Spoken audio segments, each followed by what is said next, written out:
Salve, salve, rapaziada! Sejam bem-vindos a mais uma edição do Go Olímpico Podcast, nosso encontro de toda semana com debate, informação e entrevistas com os convidados especiais da equipe Go Olímpico Apóstolos, aqui com Marcelo Lucena, Murilo Galati e Gabriel Galati na coordenação e edição. Sempre lembrando para se inscrever no canal, inscreva-se no canal Go Olímpico Podcast nas redes sociais e ativar o sininho para receber as novidades do projeto Go Olímpico Podcast. Meu caro Murilo Galati, está tudo bem contigo? Olá!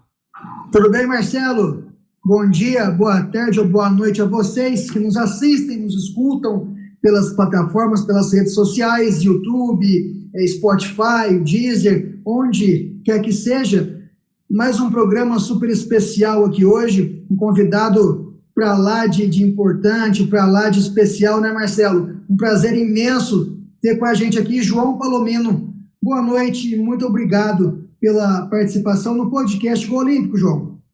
Não, eu que agradeço, Marcelo, Murilo, Gabriel também que tá na coordenação, agradeço pelo carinho, já peço desculpas antecipadamente por não ter conseguido agendar esse papo antes, né? Agradeço a compreensão e a paciência que vocês tiveram para a gente conseguir ajustar a agenda. E que bom, né, que a gente acabou se ocupando bastante de muita coisa, significa que a vida tá cheia para todo mundo, né? Então isso é muito bom depois de uma fase tão difícil aí de pandemia. Com certeza, a presença sua aqui é sempre bem-vinda. Obrigado, João. Marcelo? Nossa honra ter João Palomino aqui conosco no Go Olímpico Podcast. Palomino, a tua trajetória no jornalismo, nos esportes, começou ali a partir dos 30 anos de idade, né? Porque eu lembro da tua cobertura ali, uma tragédia, enfim, com o Volgatan, né? Que marcou bastante, acho que foi em 1995 para 96, né? E aí foi um divisor de águas na tua carreira, né? Na tua vida. Assim, o meu começo foi muito precoce e foi no esporte, né? Eu, com 13 anos de idade, num caderno, eu escrevi sobre a Copa do Mundo da Argentina. Depois, em 1980, eu, aos 14 para 15 anos, comecei a escrever para o Jornal da Cidade, né? Sempre sobre esporte. E foi isso que me levou para a faculdade, isso que me levou para Campinas, para a universidade. E aí, durante a universidade, era um tempo efervescente política e economicamente no país, e surgiram outras oportunidades no jornalismo do dia a dia, no jornalismo geral, né? E assim, quando você é estudante, você abraça todas as oportunidades possíveis e imagináveis, né? E eu me distanciei nesse momento do esporte. Aí me tornei repórter de rádio, que eu nunca imaginei trabalhar, repórter de televisão, que eu nunca imaginei trabalhar. Aí eu me especializei em política e economia, né? Vim para São Paulo, na Manchete, em 1987, depois fui convidado para ir para a Cultura, depois eu fui convidado para ir para o SBT, e assim, foram 3 projetos maravilhosos, a Manchete no auge, brigando com a Globo, a TV Cultura no auge, com um time impressionante de repórteres, tinha Zileide Silva, Délis Ortiz, José Donizete, Mona Dorf, né, Mônica Pulga, em todos esses lugares que eu passei, Florestan Fernandes, Pereira, então eram times maravilhosos. Eu saí da Cultura para ir para o SBT, quando o SBT criou Aqui Agora, e eu era o repórter de política e economia, junto com o Celso Teixeira e com o Trali, né, hoje na Globo. O Trali trabalhava, na época, no Aqui Agora, e depois do SBT eu voltei para a Cultura, né, também convidado para um outro projeto. E aí, pela Cultura, que acabei participando dessa cobertura do acidente do Fokker 100 da TAM. Não digo que tenha sido um divisor de águas, mas eu já alimentava a ideia de ir só para o esporte. Eu já estava na ESPN desde 1995 e ficava na ESPN. Eu já não estava conseguindo conciliar as duas escalas. E naquele momento, assim, falou, quer saber de uma coisa? Não quero mais isso para mim e tal. Então foi só uma faísca, infelizmente, né, num momento trágico como aquele, né? Mas as pessoas acabaram associando a isso, mas não foi só isso, né? Já havia um desejo muito grande de ficar na ESPN, aí fiquei só na ESPN, aí vieram coberturas internacionais, Copa do Mundo, Olimpíada, apresentação de programas como Bola da Vez, Linha de Passe, Sport Center, né? Até eu virar vice-presidente da ESPN e eu sair da ESPN em 2019. E essa ideia da locução, Palomino, já estava também nos planos ou foi surgindo assim por acaso? Porque realmente marcou muito, né, nos canais da ESPN, a tua locução, enfim, dos grandes campeonatos que a emissora tem também. Então, marcou uma geração. Sempre foi criança, né? Sempre foi aquela coisa de narrar futebol de botão, né? De ouvir muito rádio, ouvir Osmar Santos, ouvir Fiore Gigliotti, né? Ouvia muito, muito rádio. O meu ídolo maior é Luciano do Vale, né? Acho o Galvão Bueno um primor, porque ele consegue, eu costumo brincar, ele consegue animar a fila do supermercado. Ele consegue criar uma história na fila do supermercado. Se ele fosse aquele narrador de supermercado, né, ele ia deixar a coisa emocionante, né? Então, quando eu fui para ESPN, eu queria ser narrador. Eu falei assim, eu preciso passar por essa experiência, né? Mas não tinha pretensão nenhuma de me tornar narrador dos grandes eventos que eu tive a oportunidade de fazer. Mas na ESPN, ainda bem que eu tive a oportunidade de aprender, porque eu tinha 30 anos, fui muito tardio, voltei muito tardiamente para o esporte, né?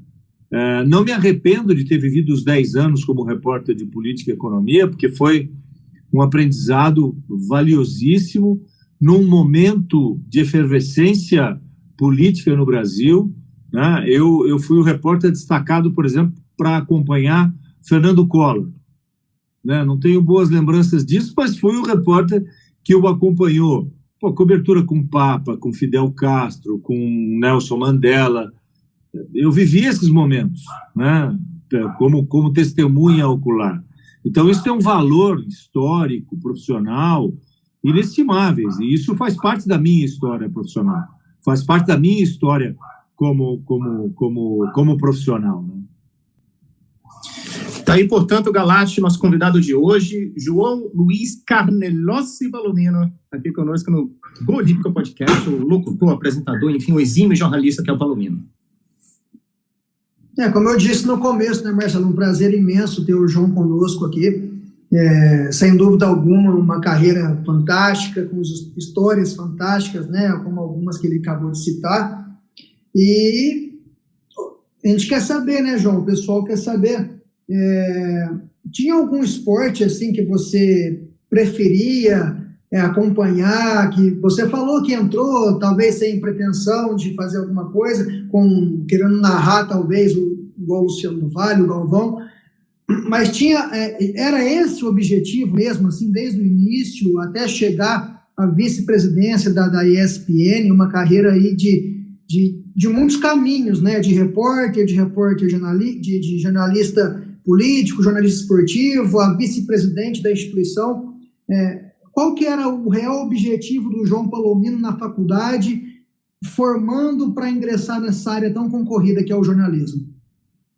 Murilo, eu tenho uma característica de vida muito própria, que eu planejo o trabalho, mas eu não planejo o que vai advir daquilo, o que vai acontecer depois daquilo. Eu nunca planejei ser repórter de rádio, eu nunca planejei ser repórter de televisão, nunca planejei vir trabalhar em São Paulo, né? Eu sou caipira, um caipira autêntico mesmo, tenho um baita orgulho disso.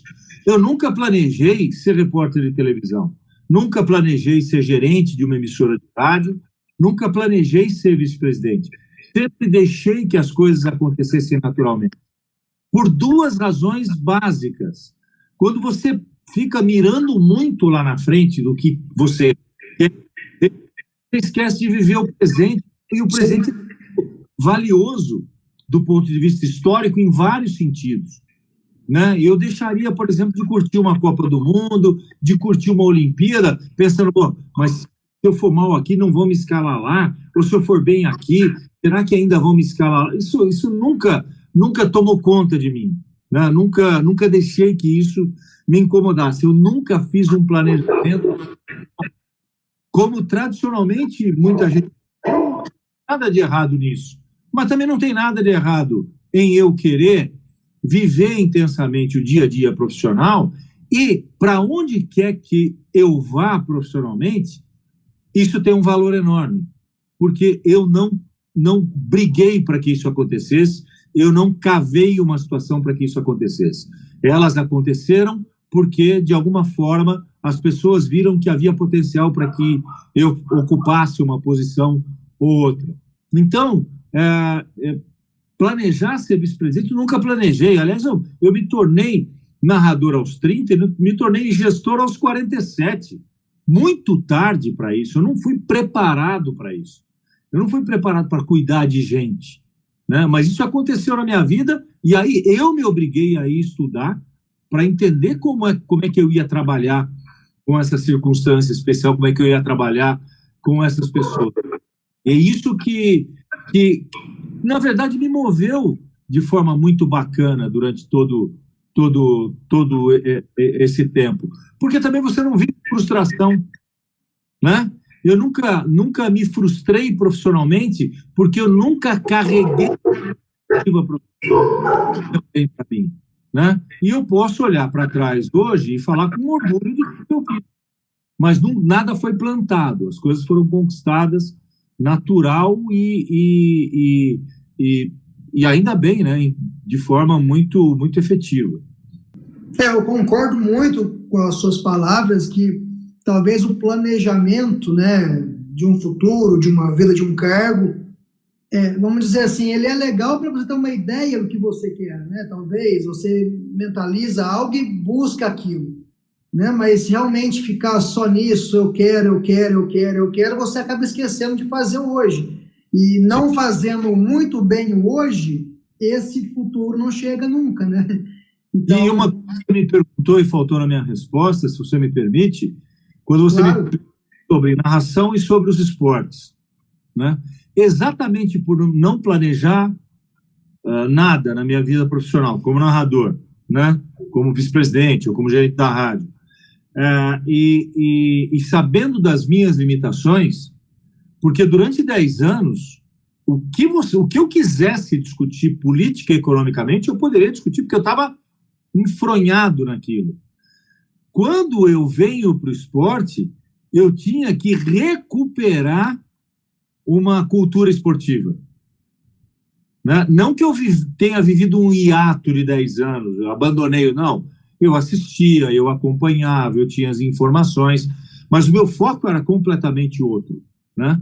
Aí eu passei a ter que estudar de novo os esportes. E eu sabia das minhas limitações, eu sabia que, além da falta de uma cultura esportiva que eu ia ter de cativar de novo, eu teria que trabalhar tecnicamente de forma diferente, porque você, como repórter, grava 1 minuto de texto, como narrador você fala 3 horas seguidas, é uma mudança absurda, radical, né, de profissão, né? Eu costumo dizer que eu vivi várias profissões dentro do mesmo segmento, e gosto da frase assim, a vida, tem gente que fala assim, a vida é curta. Eu já acho que a vida é longa demais para você fazer uma coisa só, né? Você tem que ir fazendo outras coisas para encher sua vida de história, ter história para contar. Então, quando eu começo como narrador, a minha primeira ação foi o Mundial de Tênis de Mesa, que eu tive como comentarista do meu lado o Cláudio Cano, em 1995. O Cláudio morreu em 96, um pouco antes da Olimpíada de Atlanta, num acidente de moto na Marginal Pinheiros, né? E a partir daí, eu não fiz NFL. O resto, o homem mais forte do mundo, handball, X-Games, mundial de skate, salsa, pôquer, eu fiz de tudo. E me divertia fazendo tudo aquilo. Me divertia porque eu tinha curiosidade, queria conhecer, queria apurar a técnica de narração. E aí, fiquei muito tempo sem um jogo de futebol, porque tinha vários ótimos, excelentes narradores na ESPN. Paulo Soares, Nivaldo Prieto, Milton Leite, Edi Oliveira, Luiz Roberto Demúcio. Pô, para eu entrar no meio dele, eu tinha que gramar. E gramei, fiz um monte de coisa. E não recusava. Fiz muito tênis, me apaixonei por tênis. Fui jogar tênis, porque eu me apaixonei pelo esporte, nunca tinha tido muito contato com o tênis. O basquete, me tornei, nas palavras de muita uma referência na narração do basquete naquele momento. Damos Campeonato Carioca, Campeonato Paulista, foi um espetáculo o tipo de cobertura que nós fazíamos, né? Um dia eu estava lá, faltou um narrador para um jogo de Copa do Brasil, me lembro até hoje, Paraná e Botafogo, né? Eu ia fazer um jogo de tênis, aí falaram, Palomino, não tem ninguém para narrar o narrador, não me lembro, que vou cometer um equívoco se eu falar quem era o narrador, não estou me lembrando agora, mas o narrador ou não foi avisado ou alguma coisa assim. Eu corri para a cabine e narrei Paraná e Botafogo. O jogo terminou nos pênaltis, 0-0, depois foi decidido nos pênaltis. Eu entrei na cabine e narrei o jogo sem ter as escalações dos times nas mãos. Isso foi chegando aos poucos, assim, do jogo, pra você ter uma ideia. E aí eu já tinha alguma cancha para poder ser. Foi meu primeiro jogo de futebol na ESPN. Depois, aí eu fui ganhando oportunidade, fazendo outros jogos. O volume de jogos de futebol era gigantesco. A gente transmitia Campeonato Brasileiro, Campeonato Paulista, Campeonato Carioca, Copa do Brasil. Podem acreditar, a ESPN teve tudo isso, né? E crescer profissionalmente, né? Graças a todo o esforço e também pelas oportunidades que eu tive de fazer tudo isso. Realmente, a função do narrador é improvisar, né, o João? Se não tiver improvisação ali, não tiver aquele time, né, aquele feedback legal do esporte... A arte é você falar 1 hora sobre nada. As pessoas, né? Aconteceu muitas vezes de acabar a luz, do jogo ser interrompido, de ter uma jogo ficar parado, né?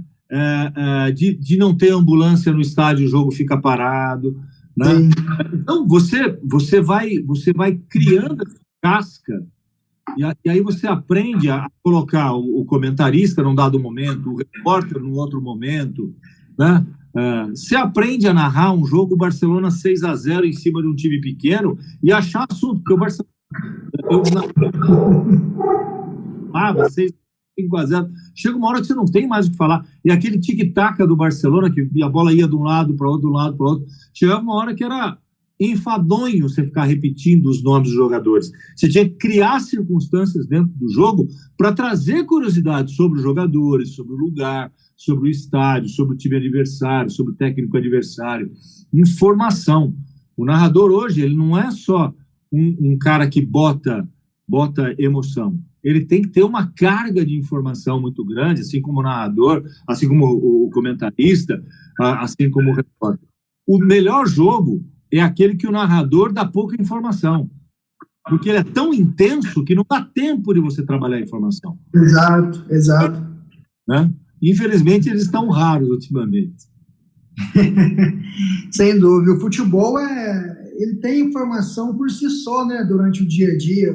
Quem não acompanha noticiário esportivo no Brasil hoje? O primeiro esporte no Brasil é futebol. Sim. O segundo esporte é futebol. O terceiro esporte é falar sobre futebol. É verdade. A minha próxima pergunta para você. Tirando o futebol, que é totalmente assim disparado no Brasil, o mais comentado, o mais assistido, qual que é o esporte que o João mais gostou de fazer ou gosta de fazer? Você me respondeu agora há pouco que é o tênis, se apaixonou pelo tênis. É o tênis mesmo que você gosta mais? Você eu não apaixonou por ele ou tem algum outro esporte? Murilo, eu não consigo, cara, eu não consigo te dar essa resposta, pelo seguinte, eu não me considero um narrador de futebol, apesar de que no Brasil, para você ganhar notoriedade, para você ter reconhecimento, você tem que ir para o futebol, né? Mas, cara, eu narrei jogo do Dream Team americano no ginásio durante uma Olimpíada. Dá para negar que esse é o momento que... Não. De maneira alguma. Eu narrei final de Champions League, futebol. Eu narrei a seleção brasileira de vôlei do ginásio, masculino e feminino. Narrei a seleção da Rússia, seleção dos Estados Unidos. Eu narrei as medalhas de ouro do Usain Bolt. Eu narrei a medalha de ouro da Mal Image.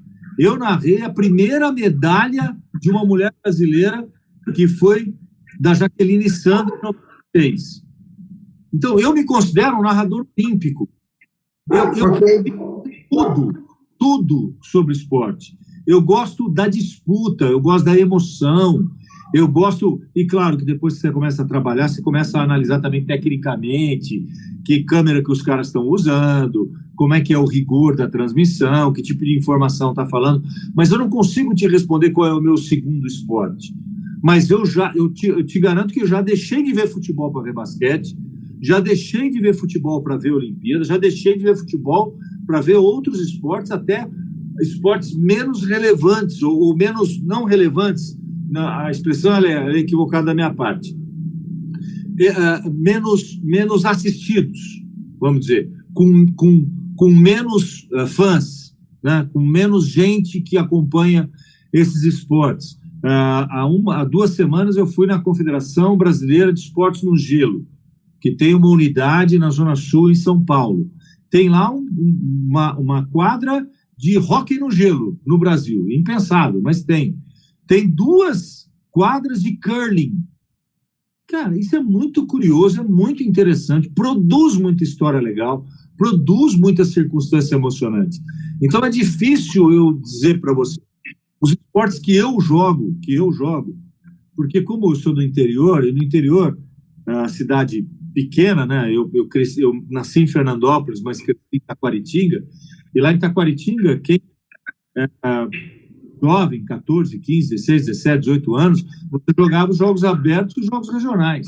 Então, jogava tudo, jogava tudo mal, mas jogava tudo, né? Era vôlei, futebol, basquete e tal. Isso me ajudou muito na minha cultura esportiva, em termos de saber as regras, em termos de saber trabalhar grupo e tudo mais, em termos de me apaixonar por todos os esportes. Então eu paro para ver qualquer coisa. E hoje eu jogo muito tênis, eu jogo futsal, eu jogo futebol, e se a semana não tivesse 7 dias, eu ia procurar basquete e vôlei também. Entendo. Tá aí, Marcelo, a grande carreira, né, a experiência sem tamanho do nosso convidado de hoje, João Palomino, que é simplesmente espetacular. É espetacular, sensacional, mostra realmente a capacidade profissional, né? Exímio jornalista, realmente um exemplo, Palomino, que marcou uma geração, inclusive eu, que sou do Amazonas, de Manaus, ficava lá assistindo os canais da ESPN, esperando as narrações do Palomino. Aliás, Palomino, como é que foi tanto tempo de ESPN, né? Como é que foi a saída dos canais da ESPN para se desvincular da imagem e a criação da Live Sports no ano de pandemia, né? Como é que foi a conversa, o mercado de streaming, que agora está numa crescente aí absurda, né, Palomino? Deixa eu voltar um pouquinho, já que você falou de Manaus. Manauara. Copa do Brasil, eu fui transmitir São Raimundo e Palmeiras. Aquele time do Palmeiras que tinha Zinho, tinha Paulo Nunes, o Filipão era o técnico do Palmeiras. 99? 98, 99, por aí. Foi 2-1 para o Palmeiras contra o São Raimundo. E foi quando, pela primeira vez, eu conversei e estive com o PVC, né? Porque nós ficamos num hotel tropical, em Manaus, e o Felipão estava no hall, assim, né? Sentou com a gente para tomar café, PVC por ali também, conversando demoradamente. Uma coisa que hoje já é impensável, né? Você ter essa possibilidade de ter um tempo maior com um técnico, com um jogador, poder sentar no hall do hotel, ficar conversando com os caras, trocando, criando né, um vínculo, trocando ideias, né, entendendo melhor o dia a dia. Isso é uma coisa impressionante. E aí nós fomos para o estádio, né? E a hora que eu cheguei no estádio, eu fui com um grande amigo, Vitor Hanum, que era engenheiro de operações. Ele olhou para mim e falou assim: Palomino, hoje não tem caminhão para transmissão. Eu falei: não tem caminhão? Ele falou: não. Os caras desmontaram a emissora e trouxeram a emissora para o estádio para montar aqui para transmitir o jogo. Né? Era uma hoje com celular você faz isso que a gente está fazendo, né? Naquela época, 98, 99, era uma estrutura gigantesca que os caras tiveram de mobilizar. E eu falei assim: isso aqui não vai dar certo. Isso aqui não tem como dar certo. Né? E o técnico do São Raimundo era aquele histórico, também foi a primeira vez que eu tive contato com ele. Aderbal Lana. Né? Um dos caras mais críticos, né? Mas também mais inteligentes, com quem eu tive o prazer de dedicar de ter alguns momentos com ele. Então, nessa época, Paulo, não foi o auge do São Raimundo ali, final dos 90, né? Foi campeão da Copa Norte, enfrentou vários times do eixo também, Rio-São Paulo. Exatamente. Bom, a minha saída da ESPN ela foi absolutamente natural, porque houve uma fusão. Dentro dessa fusão, eles concentraram o comando das empresas Disney na Argentina e acabaram com todas as unidades de comando fora da Argentina. Então não aconteceu só no Brasil, aconteceu no Chile, na Venezuela, na Colômbia, em todos os outros países que tinham unidades, né, de conteúdo, tanto da ESPN quanto da Disney. A gente sabia que isso poderia acontecer, que isso iria acontecer. Aconteceu, ainda eu tenho um motivo de orgulho, porque eles ficaram muito em dúvida se eu continuaria ou não, né? Pelo trabalho que a gente desenvolveu, porque quando eu assumi a ESPN, nós triplicamos a audiência da ESPN, a audiência diária, né? Nós criamos uma série de novos produtos, nós ordenamos os canais, né? E mesmo perdendo direitos, mantivemos a relevância, o que era muito importante, mantivemos boa parte da equipe. Infelizmente não foi possível manter toda a equipe, houve muitas mudanças. Na época o Brasil estava sendo muito desafiado, né? O dólar subindo demais, né? Os direitos ficando proibitivos, a gente não conseguindo fechar os números que a matriz desejava, e as mudanças tiveram de acontecer. E aí eu saí com a mais absoluta tranquilidade, dediquei um pouco de tempo para minha família. Quando eu resolvi voltar para o mercado foi quando veio a pandemia. Aí eu falei: bom, vou estender um pouco mais, cuidar da minha família, vou me reservar aqui. E aí eu reencontrei um grande amigo, chama Nilson Fujisawa, que ele é CEO da Lineup, que é uma empresa distribuidora de equipamentos para televisão, é uma empresa de 30 anos no Brasil, e nós criamos a Live Sports, né, efetivamente a partir de março desse ano, né, para trabalhar o streaming para federações, confederações, clubes de futebol, eventos e tudo mais. Fizemos já algumas parcerias, alguns trabalhos muito interessantes, como o Rally dos Sertões. Fizemos 37 programas ao vivo para o Rally dos Sertões. Somos uma agência do Quai, né? Trabalhamos o conteúdo da Fórmula Indy. Temos outros contratos que estão sendo firmados. É uma empresa que tem um potencial muito grande para crescer e nos permite vivenciar aquilo tudo que a gente sabia que deveria acontecer, né? Que é exatamente você ter uma guinada para o streaming, para você distribuir conteúdo para esses nichos, para essas torcidas, para esses campeonatos, para esses times de futebol. E a gente está trabalhando nisso. É bem legal esse projeto, inclusive eu estou acompanhando nas redes sociais. Tem uma parceria com o Diário Lance também agora, né? Sim. O Lance nos contactou. O Lance ele foi vendido por um grupo, né? Um dos componentes do grupo é o Raul Costa Júnior, que era o diretor de jornalismo da Sport TV. Eles foram para o digital também com o Lance, o que é absolutamente natural, uma marca muito forte, uma marca muito respeitada, que precisava dessa injeção. Então, esse grupo investidor comprou o Lance, transformou no digital, e uma das coisas foi eles nos procurarem para que nós pudéssemos ser um parceiro na produção audiovisual, né? Então, nós temos 6 boletins diários, são boletins de 1 minuto, com todas as informações, e a gente pretende estender a parceria com eles, com transmissões e tudo mais, porque é um portal que promete muito, né? Uma coisa que me agrada muito também é que nós vamos, em breve, criar uma unidade também para o mundo corporativo, porque há uma demanda reprimida muito grande aí, e a gente percebe também que o esporte está, aos poucos, descobrindo esse potencial. O que eu acredito muito é que federações, confederações e clubes têm que ser dono da própria mensagem. Eles têm que ser donos do próprio conteúdo. E têm de entender como é que eles vão distribuir esse conteúdo. E como vão ser remunerados por isso, né? Então, você pega, por exemplo, uma federação, a confederação, isso acontece no futebol. Você imagina a carência nos outros esportes, né? Em se tratando de Brasil. As emissoras não vão mais transmitir os campeonatos que as federações e confederações fazem. As federações e confederações vão ter de ser donas desses campeonatos, para exibir esses campeonatos, para tentar ser remunerada por esses campeonatos e ter visibilidade com esses campeonatos. Quem não fizer isso vai ficar de fora, vai perder relevância, vai perder a atenção das pessoas. E a gente está falando de nicho. Então, você imagina como o esporte brasileiro está sendo desafiado. Mas isso ainda, e é um processo de aculturação, a gente sabe disso, isso ainda é visto pelas pessoas como uma despesa. Eu vou investir aqui, mas vai custar muito caro. E deixa de vislumbrar qual é o benefício que vai vir disso. Né? A possibilidade de você cobrar por um campeonato, de você criar o torcedor, de você levar conhecimento para o torcedor que você já tem. Então, porque senão, cada vez mais, as federações e confederações vão perder relevância. Palomino, como um profissional assim da mídia, um comunicador, jornalista, como é que é a relação com o torcedor no quesito assim de revelar ou não o clube do coração? Se isso atrapalha, se isso ajuda, com os haters? Já foi complicado, já foi difícil, já foi muito pesado. Tu acha válido revelar? Já foi muito difícil revelar, né? Mas eu vejo que num dado momento houve uma libertação, vamos dizer assim.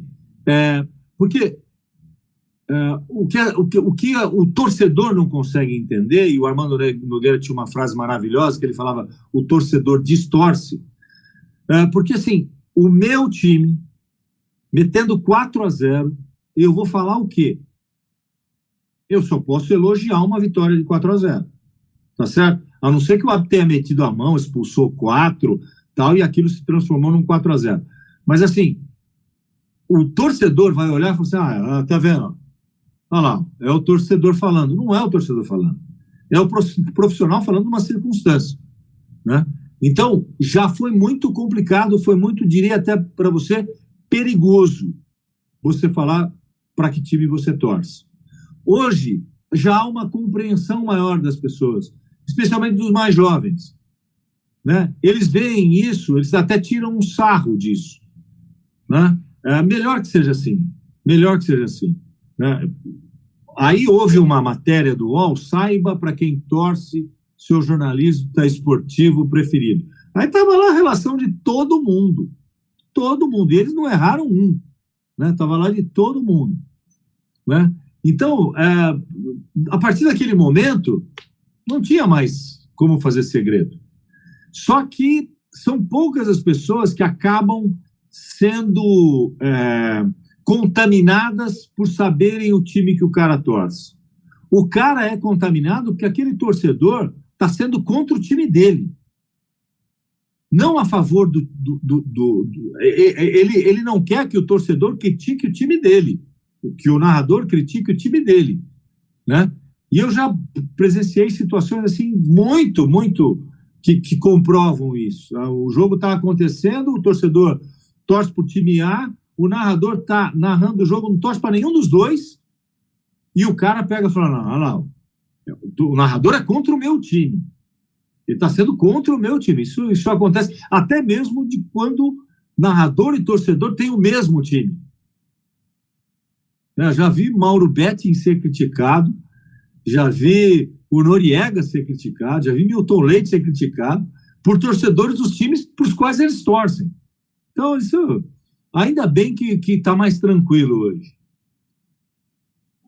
Ainda mais o narrador, né? Que tem que, enfim, transmitir a emoção, né? Porque tem narrador, às vezes, que narra clubes brasileiros ali como se fosse um gol da Argentina em determinada situação, deixa transparecer mais a emoção. Palomino, a gente teve agora a decisão da Libertadores, o Abel Ferreira aí conquistando mais um título. O Abel seria o maior técnico da história do Palmeiras, na tua opinião? Conseguiu aí 2 Libertadores seguidas, o trabalho que ele fez, um técnico estrangeiro. Do outro lado, a gente tinha o Renato Gaúcho, que, entre aspas, critica tanto, né, os técnicos estrangeiros. Qual a tua visão do técnico estrangeiro? E se o Abel está no hall da galeria aí dos maiores da história do Palmeiras? Eu acho que ele está na galeria dos maiores do Brasil em termos de títulos. Não tenho dúvida, né? Ele, se continuar no Palmeiras, né, ele já recusou o Al-Ahly, mas ele já falou que está cansado, já deu a pista de que pode sair. Se não for jogo de cena, não o conheço o suficiente para dizer isso. Eu acho que ele tem a oportunidade de construir alguma coisa muito grande com o Palmeiras. Que ele é diferente. Que ele sabe estudar e tem cabeça para estudar o time adversário, ele tem. Que ele sabe extrair o máximo dos jogadores que ele sabe. Que ele tem a confiança dos caras, ele tem, né? E, acima de tudo, ele tem um aspecto que eu valorizo demais, né? Que ele é muito respeitoso com todos os caras, né? Eu vi na entrevista coletiva dele, ele pôs que todo mundo está fazendo, Atlético Mineiro, Flamengo e Palmeiras. Ele falava, Palmeiras e Flamengo e Atlético são mais, tem mais jogadores, tem um elenco maior, tem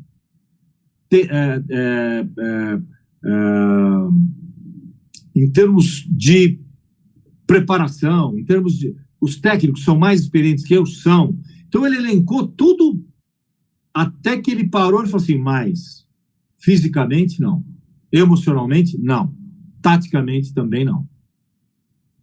Aí o diferencial, o que ele mudou em relação a 2 times que têm esquadrões, vocês sabem, gigantescos, técnicos muito bons, né? Mesmo o Renato Gaúcho. Eu acho que o Flamengo errou no mandar o Rogério Ceni embora, errou em contratar o Renato e errou em mandar o Renato embora. Criou uma situação de animosidade do Renato com a torcida, do Renato com a diretoria, que beirou o insustentável, né? É muito difícil você dizer isso sobre se ele é o maior técnico da história do Palmeiras, porque historicamente, né, quem conquistou uma Libertadores como a que o Felipão conquistou, cara, aquela Libertadores foi osso para ele conquistar, e ele conquistou. Quem montou os times que o Luxemburgo montou, né, times espetaculares, e dirigiu aqueles times, foi para outro patamar, o Palmeiras foi para outro patamar, aqueles jogadores foram, o Luxemburgo foi para outro patamar. É difícil esse termo de comparação, mas é assim, ele está na galeria, e vai ficar na galeria. É o maior de todos os tempos? É um dos maiores do Brasil? É um dos maiores do Brasil, vai ser lembrado eternamente. Né? Vamos lembrar que Tele Santana, que até hoje é saudado, é comemorado, tem uma história importante com o São Paulo, parecida com a que o Abel está construindo no Palmeiras. E o Tele é o técnico, a gente pode chamar que o Tele é o técnico de todos nós. Né? Mesmo torcedores de outros times têm o Tele como uma referência inquestionável. Murilo Galati, agora é a dúvida, né, se Abel fica ou não no Palmeiras. Essa questão do Tele realmente ficou na minha infância, né, eu sou de 86, então esses times do São Paulo realmente ficaram na minha memória, onde eu comecei a amar futebol em 92, 93, com os títulos do São Paulo, mesmo não torcendo para o São Paulo, Galati. Se o São Paulo tem o que tem hoje, o São Paulo é o que é hoje, muito se deve aos anos 90 do trabalho do Tele Santana, sem dúvida alguma. Né? Porque, como dizem, né, até o São Paulo ser bicampeão da Libertadores e bicampeão mundial, ninguém ligava muito para a Libertadores aqui no Brasil. Não era uma coisa assim que é a obsessão que é hoje, né? Que eles falam que é a obsessão do Palmeiras, a glória eterna que o pessoal fala. Então, assim, o patamar que o Tele elevou a Libertadores, a importância dela no futebol brasileiro, tem que ser mencionada sim e lembrada sempre, né? Se o São Paulo foi soberano durante alguns anos, o São Paulo fez a camiseta 633 em 2008, foi tudo devido ao trabalho do Tele nos anos 90. Deram a chave do CT para o Tele. Sim. Quando deram devido à importância e o tamanho do Tele no São Paulo.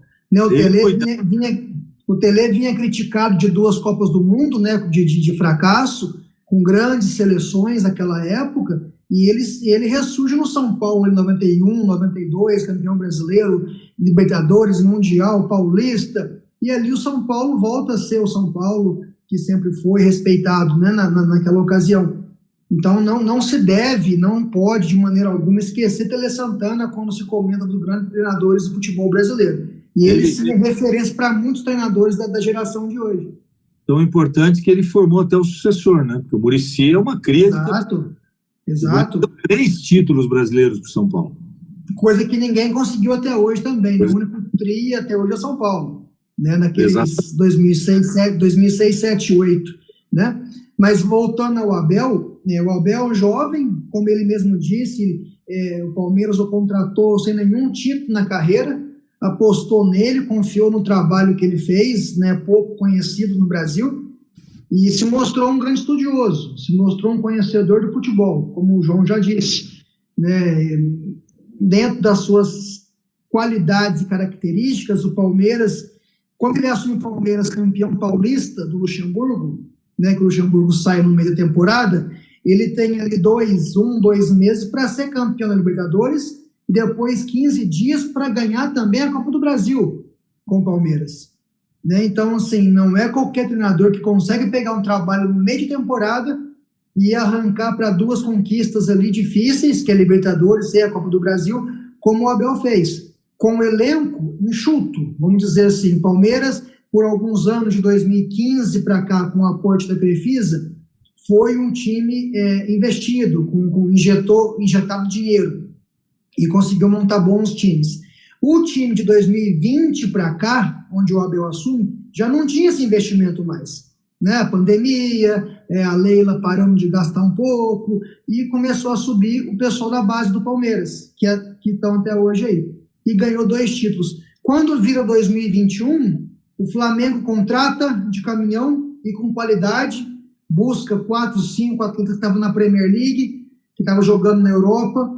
O Atlético Mineiro vem também com uma força fantástica e busca Diego Costa e Hulk, também são jogadores de Europa, de extrema qualidade, e o Palmeiras não traz ninguém nesse sentido. Né? E é onde o Palmeiras começa a ficar atrás, tecnicamente e também de elenco, dos 2 clubes, Atlético e Flamengo. E o Abel, mesmo assim, consegue manter essa força, esse elenco, que é o mesmo ano passado, e conquista aí, né, sábado passado, a segunda Libertadores em 10 meses, né? Coisa que, assim, o pessoal brinca que o Palmeiras é campeão de fax, né? Que ganhou 2 brasileiros no mesmo ano. Como é que vai explicar agora que tem 2 Libertadores no mesmo ano? Né? Então, assim, é de aplaudir, sim, o trabalho do Abel Ferreira, e o jogador palmeirense, sem dúvida alguma, torce para a permanência dele no próximo ano, de 2022. E você tem isso com o Palmeiras, né, que é fato. Você tem o Atlético Mineiro, com toda a justiça do mundo, conquistando... Sim, sem dúvida alguma. Né? E assim, lembrem-se dos detalhes que nós tivemos na semifinal com o Palmeiras. O Palmeiras mereceu passar pelo Atlético, porque soube se organizar e planejar para passar pelo Atlético. Né? Empatou 0-0 com o Hulk perdendo um pênalti no Allianz, e depois, naquele 1-1, numa falha individual do zagueiro do Atlético. Né? Então, o Atlético lamenta ficar fora dessa decisão da Libertadores tremendamente, porque teve chance. E se tivesse na final, não ia ter nada de errado com isso. Mas o mérito coube ao Palmeiras, que soube jogar contra um time como o Atlético. Isso deveria ter sido usado como uma belíssima lição pelo Flamengo, e não foi. O Flamengo foi para Montevidéu para buscar o título, né? Foi para buscar o caneco e voltou de mãos vazias, né?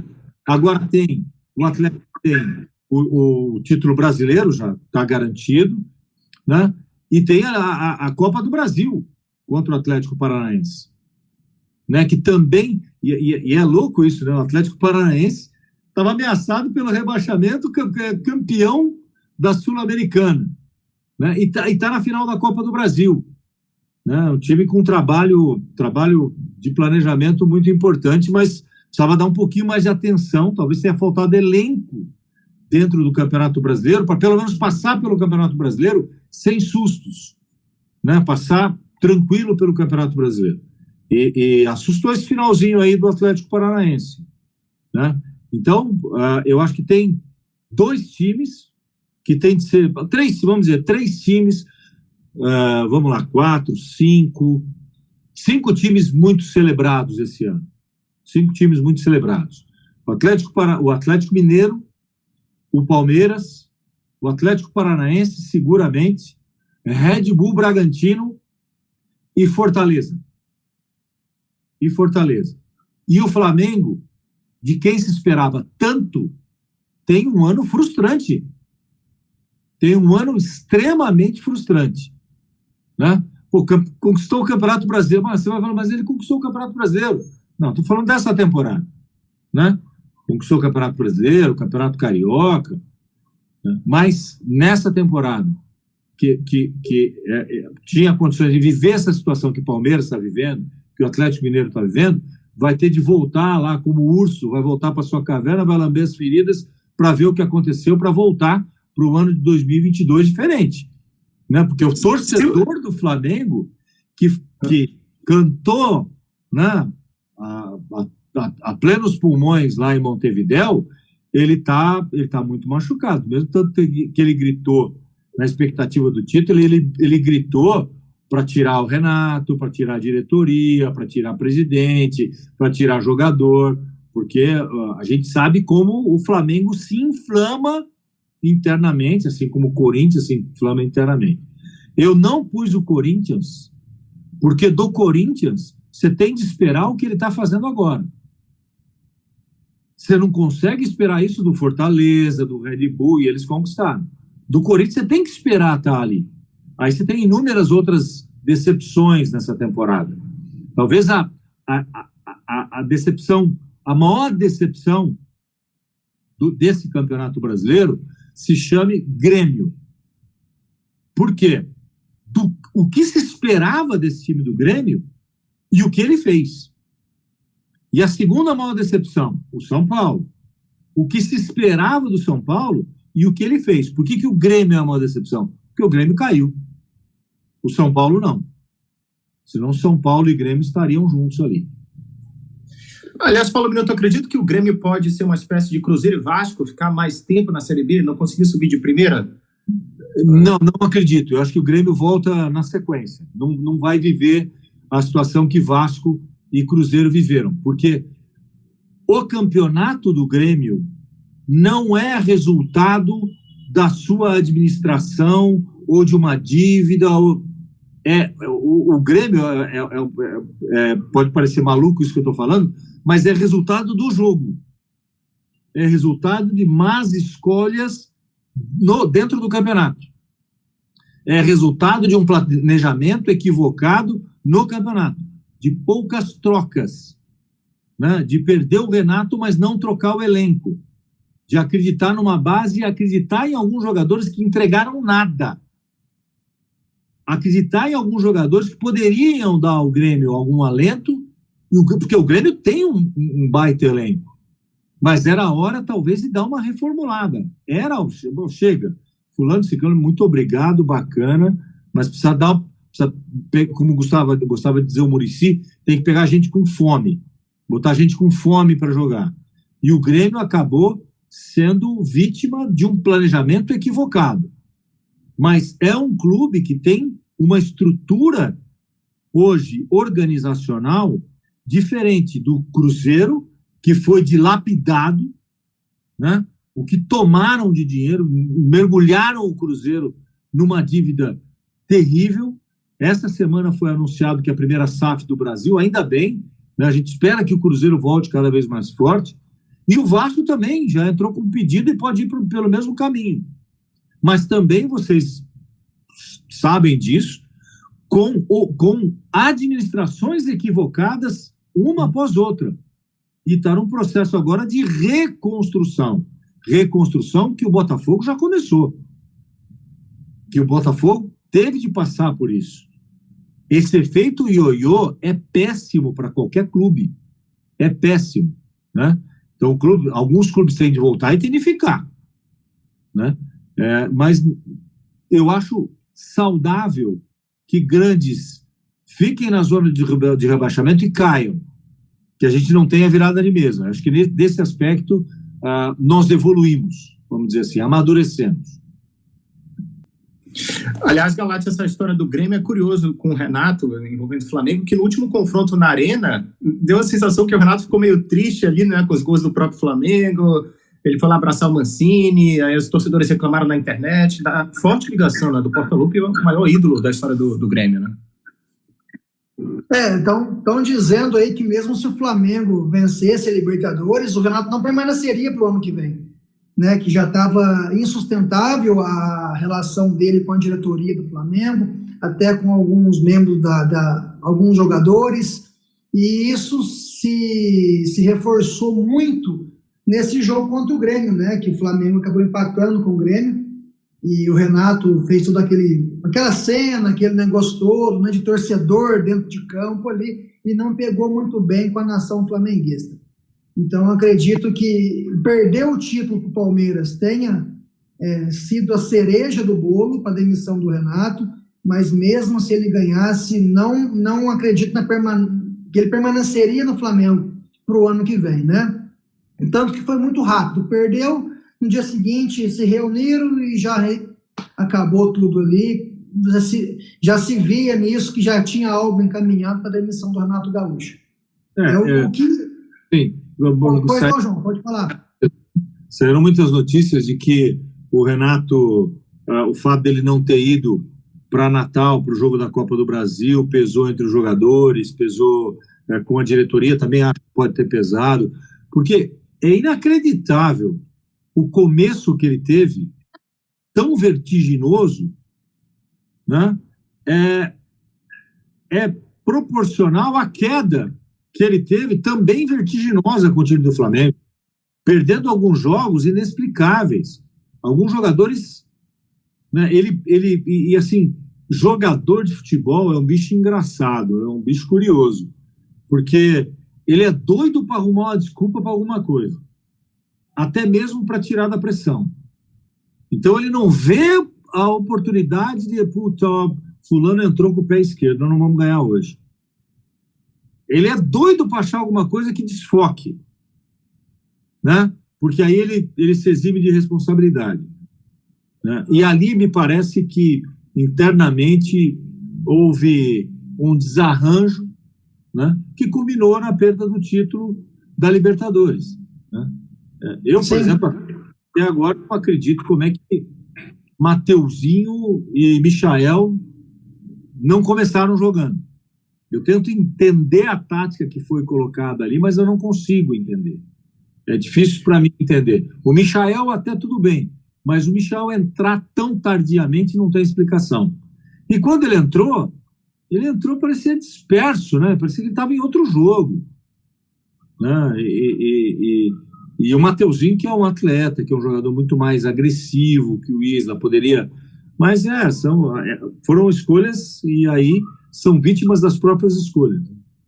João, isso aí que nós estamos comentando aqui, o pós-jogo, né, é muito fácil, vamos dizer assim, porque se o Flamengo ganha, tudo certo, o Isla foi a melhor opção, o Michael na reserva era a melhor opção, futebol tem disso, né, igual se o Abel perde também, mas porque o Felipe Melo não jogou, porque entrou com uma linha de 5 atrás, então sempre que ganha você consegue ter mais argumentos, né, para Se fosse tipo um duelo português, o JJ ainda no Flamengo, faria tanta diferença enfrentando o Abel? Que a torcida do Flamengo tem uma saudade imensa ainda do Jorge Jesus. Né? Eu acho que o histórico, acho que a sequência seria outra, talvez. Né? Também, a gente está falando depois, né? É o que o Murilo falou. Eu estou analisando, então aqui eu estou engenheiro de obra pronta. A ponte está pronta, nós estamos olhando e falando assim, ficou meio torta para o lado direito. Mas assim, é curioso, né? Quando saíram as escalações, eu fiz uma postagem no Twitter, né? Despretensiosa. Eu olhei assim e falei assim, cara, o bote está armado. E ali não foi engenheiro de obra pronta, também não, e longe de ser presunçoso, mas tá lá no meu Twitter. Eu coloquei assim, um time acho que era alguma coisa assim, um time cauteloso e o outro agressivo. Não significa título garantido. Por quê? Porque estava claro que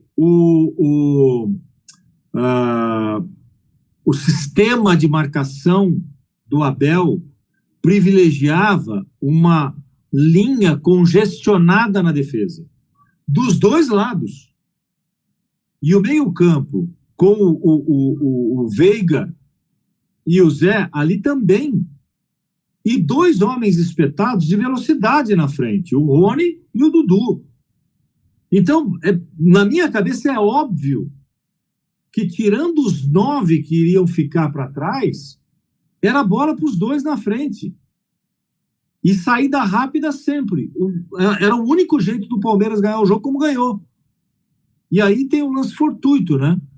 Um jogador que eu considero um belíssimo jogador, né? O Andréas Pereira, comete um deslize terrível, né? Errou bizonhamente. Ele perdeu o equilíbrio, na verdade, ele perdeu o tempo da bola, né? E o improvável vem o Daverson e faz aquele gol. Então, mas é legal isso, porque é típico de uma decisão de Libertadores, né? Essa é a decisão que o torcedor do Flamengo vai ficar discutindo por anos. São jogos que nunca acabam. Sim. O palmeirense está acostumado, né, João?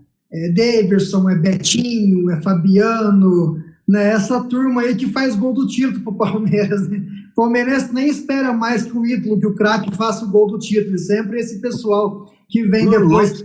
Breno Lopes, o ano passado. Breno Lopes. O palmeirense está acostumado com essa situação. Quando entra um cara que ninguém põe muita fé, você pode saber que vai dar bom. João, já ir partindo para o nosso final aqui, né, o papo está muito bacana, dá para continuar por mais 3, 4 horas, mas não é o ideal no momento. Da minha parte, muito obrigado mesmo, de coração. Fantástica a sua participação conosco aqui, muito bom mesmo ter você no podcast Gol Olímpico. Desejo todo o sucesso do mundo no novo empreendimento, né, no novo caminho que você escolheu seguir. Certeza de muito sucesso também. A gente fica na torcida aqui pela continuação do seu trabalho, né, que tem tantos fãs pelo Brasil afora. E as portas estão sempre abertas para o podcast Gol Olímpico, uma próxima vez aí. Eu que peço desculpa por alguma coisa também, algum contratempo que teve, alguma coisa de não conseguirmos gravar outras oportunidades, mas deu certo, isso que importa. Muito obrigado, valeu mesmo de coração, João. Eu que agradeço, Murilo, Guilherme, Gabriel, obrigado a vocês pelo carinho, pela forma como me abordaram e me trataram. Espero que o projeto de vocês cresça bastante. O nome é muito sugestivo, é muito legal, muito bacana. Não me lembro, sinceramente, de ter narrado um Gol Olímpico. Não me lembro. Talvez tenha faltado isso na minha carreira. Não falta mais. Já fiz um Gol Olímpico hoje. Pronto. Uma honra. Valeu, obrigado. Muito obrigado, Palomino. Eu vou ainda deixar aquela sessão da Galáctica, das duas questões, sempre que eu deixo para o final. Uma relacionada ao jornalismo ainda. Aquela sessão, né, que eu sempre lembro na hora aqui. Relacionado ao jornalismo, o que tu imagina para o futuro do jornalismo, na profissão, essa coisa da internet, crescimento das mídias sociais, né, interação com os fãs. E a questão da Eurocopa, da Copa do Mundo, da repescagem, que ficou Itália ou Portugal, uma das duas pode ir para a Copa, a Itália, enfim, de novo não ir para a Copa, como aconteceu em 2018. Qual a tua preferência, Itália ou Portugal para o Mundial do Catar? Então, a primeira referente ao jornalismo e essa... Cristiano Ronaldo me perdoe, mas a Copa do Mundo sem Argentina, Brasil, sem Itália não é Copa do Mundo, sem Alemanha, Concordo 100%. Né? Não é Copa do Mundo. Copa do Mundo sem Itália seria uma coisa sem graça demais da conta, né? Com todo o respeito que eu tenho por Portugal, o que o Cristiano Ronaldo fez pela seleção portuguesa, mas não dá. E com relação ao jornalismo, é uma pergunta que a gente faz frequentemente. Eu tenho uma visão otimista, porque, como eu disse para vocês, hoje, federações, confederações, clubes têm de ter unidades próprias de produção. Isso vai abrir muito campo para jornalistas se eles enxergarem, se eles tiverem esse processo de aculturação, de entenderem a necessidade de produzirem o próprio conteúdo. E aí vai abrir muito campo para novos jornalistas, para as pessoas se colocarem. Infelizmente, né, a nossa profissão está sendo muito desafiada por fake news, por mentiras, por questões políticas que estão aí correntemente sendo colocadas de forma muito triste, né, na minha visão, porque é uma profissão maravilhosa, mas ao mesmo tempo nunca se produziu tanto. Ao mesmo tempo, nunca as pessoas encontraram tantas alternativas para produzir e serem remuneradas por isso. Esse é um bom exemplo. O Gol Olímpico é um bom exemplo. Outros tantos exemplos de blogs que existem aí, né? Houve uma diminuição de espaços na grande imprensa e houve uma explosão da pequena imprensa. Pequena imprensa, mas não necessariamente menos relevantes, né? Porque você também vê grandes jornalistas se colocando como alternativas, né, para algumas plataformas. Isso é muito legal. Tá aí, portanto, João Palomino aqui conosco no Gol Olímpico Podcast. Mais uma vez, muitíssimo obrigado. Boa sorte sempre nos projetos, pela competência que é João Palomino. As portas estão escancaradas e obrigado sempre por responder as mensagens com muita gentileza, Palomino. Obrigado mesmo de coração. Eu que agradeço. Grande abraço a todos. Muito obrigado mais uma vez. Muito obrigado a Murilo Galati, Gabriel Galati na coordenação, nos bastidores. Galati, como é que é? Eu sempre esqueço lá para compartilhar, curtir. É simples, é CCC. Curta, compartilhe e comente o podcast Gol Olímpico. Se inscreva no canal para fortalecer o projeto cada vez mais. Muito obrigado a todos vocês aí. Um grande abraço. Então é isso, pessoal. Nos vemos na próxima semana com um novo episódio aqui nas mídias sociais, no podcast Gol Olímpico. Muito obrigado a todos. Até lá. Grande abraço. Tchau.